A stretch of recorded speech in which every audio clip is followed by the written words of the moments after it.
එක නම් YouTube channel එක අලුත් අද වීඩියෝ කරන්නේ ඔයගොල්ලෝ ගොඩක් දෙනෙක් යූස් කරන WhatsApp app එක desktop එකේ යූස් කරද්දී ඔයගොල්ලෝ කට්ටියට message send කරද්දී ඒක text වලට කරන්න පුළුවන් වෙනස්කම් ටිකක් නැහැ. ඔයගොල්ලන්ට කැමති message එකක් type කරගන්න මුලින්ම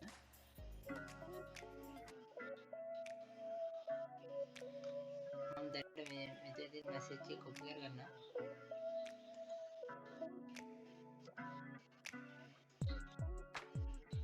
මෙතන paste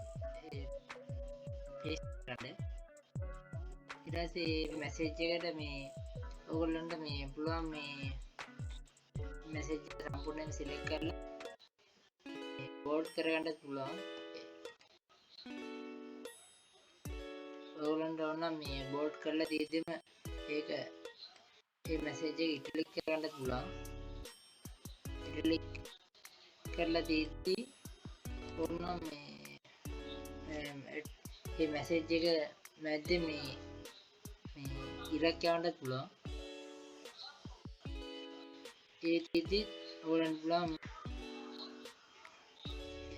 මේ වගේ මේ ෆෝමැට් එකකට දාන්න පුළුවන්.